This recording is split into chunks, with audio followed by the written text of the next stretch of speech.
GT Top News supported by Jai Gulab Dev Jewelers and logistic partner BBC Logistics.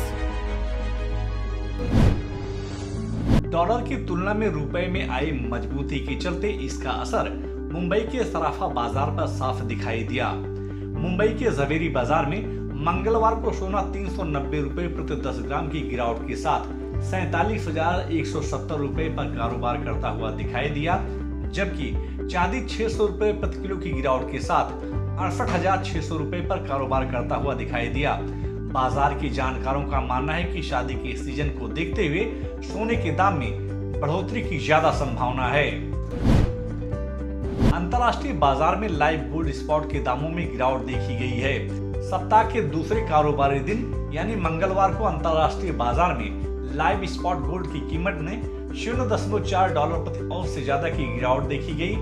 दिन भर के कारोबार के दरमियान लाइव गोल्ड स्पॉट 1770 डॉलर प्रति औंस पर कारोबार करता हुआ दिखाई दिया। Union minister of consumer affairs द्वारा आगामी 1 जून 2021 से ज्वेलरी पर हॉलमार्किंग अनिवार्य किए जाने के बाद देश के कुछ ज्वेलर्स एसोसिएशन ने सरकार से समय सीमा बढ़ाई जाने की मांग की है।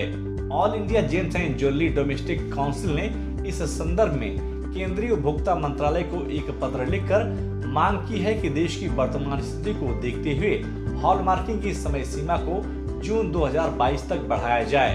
जीजेसी के एक पदाधिकारी के अनुसार 1 जून से हॉलमार्किंग को लागू करने में आने वाली चुनौतियों को देखते हुए 21 अप्रैल को वर्चुअल मीटिंग का आयोजन किया गया है, जिसमें एसोसिएशन अगले रणनीति पर विचार करेगी। कि जो मैंडेटरी हॉलमार्किंग है वो 1 साल तक पोस्टपोन किया जाए, क्योंकि इसके लिए 2-3 कारण है। एक तो इंफ्रास्ट्रक्चर आज अभी तक हॉलमार्किंग सेंटर का पूरे देश में फैला हुआ नहीं है, उससे तकलीफ हो सकती है। सेकंड वेव भी आई है, उससे और कई महीनों तक ये तकलीफ जारी रहेगी। और तीसरा है कि जिस रूप में आज ये मैंडेटरी हॉलमार्किंग का कायदा आया हुआ है, उसमें ग्राउंड लेवल पे लोगों को ये इसका इम्प्लीमेंटेशन करने में तकलीफ होगी, उसमें बहुत सारे चेंजेस होने ज़रूरी है। तो ये 3 कारणों से हमने उनको लिखा है कि इसे 1 साल तक पोस्टपोन किया जाए।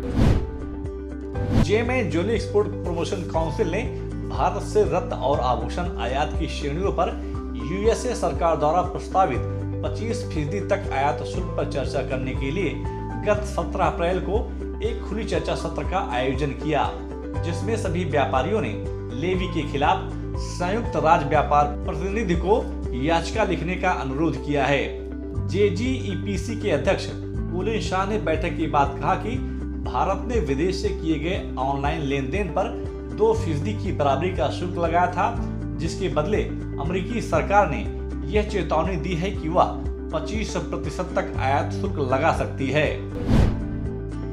मार्च 2021 में देश में सोने की आयात में 471% की बढ़ोतरी को लेकर केंद्र सरकार काफी उत्साहित दिखाई दे रही है। वित्त मंत्रालय द्वारा जारी एक रिपोर्ट के अनुसार घरेलू बाजार में सोने की मांग और आयात शुल्क में कटौती किए जाने का नतीजा यह रहा कि अब सोने के आयात सही चैनल के माध्यम से हो रहा है, वरना लोग आयात शुल्क से बचने के लिए सोने को गलत तरीके से बाजार में लाते थे। लेकिन इस बजट में सरकार ने आयात में कटौती करने का फैसला किया, जिसके कारण मार्च 2021 में 160 टन सोने का आयात हुआ, जो अपने आप में एक रिकॉर्ड है। जोश अल्काश ने राष्ट्रीय पुरस्कार विजेता अभिनेत्री कीर्ति सुरेश को अपनी कंपनी का अगला ब्रांड एम्बेसडर बनाया है। जोश अल्काश को उम्मीद है कि अभिनेत्री कीर्ति सुरेश को ब्रांड एम्बेसडर बनाए जाने के बाद उनके प्रोडक्ट को आम लोगों तक आसानी से पहुंचाया जा सकेगा।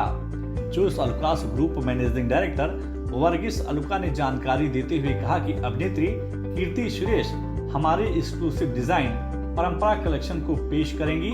साथ ही कंपनी आने वाले दिनों में दक्षिण भारत में अपने शोरूम का विस्तार भी करने की योजना बनाई है।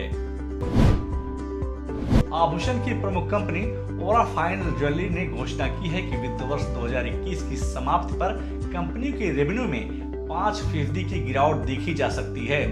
कंपनी द्वारा जारी एक रिपोर्ट के अनुसार मार्च 2020 में कंपनी का रेवेन्यू घटकर 478 करोड़ रुपए रह गया है, जबकि यह पिछले वित्त वर्ष की समान अवधि में कंपनी का रेवेन्यू 491 करोड़ रुपए था। ओरा फाइन ज्वेलरी ने आशा व्यक्त करते हुए कहा है कि कंपनी वित्त वर्ष 2022 में अपने रेवेन्यू को बढ़ाने के लिए अपने शोरूम की संख्या को 44 से बढ़ाकर 60 शोरूम करने की योजना बनाई है। मंगलवार को मुंबई शेयर बाजार की शुरुआत बढ़त के साथ हुई। बाजार खुलते ही फार्मा, ऑटो और बैंकिंग के शेयरों में अच्छी खरीदारी देखने को मिली, लेकिन यह बढ़त बाजार में ज्यादा देर तक नहीं टिक पाई और देखते ही देखते दोपहर बाद बाजार में मुनाफा वसूली शुरू हो गई, जिसके चलते मुंबई शेयर बाजार 243 अंकों की गिरावट के साथ 47,705 अंकों पर बंद हुआ, जबकि राष्ट्रीय शेयर बाजार 63 अंकों की गिरावट के साथ 14,296 अंकों पर बंद हुआ। जेटी टॉप न्यूज के इस एपिसोड में बस इतना ही। आपको यह न्यूज कैसी लगी और आपके क्या सुझाव हैं, हमें कमेंट बॉक्स में जाकर शेयर जरूर करें। और अगर अभी तक आपने जेटी टॉप न्यूज को सब्सक्राइब नहीं किया तो आप तुरंत सब्सक्राइब, लाइक और शेयर जरूर करें, जिससे आप तक ज्वेलरी इंडस्ट्री की अपडेट खबरें पहुंचती रहें। GT Top News supported by Jai Gulav Dev Jewelers and logistic partner BVC Logistics.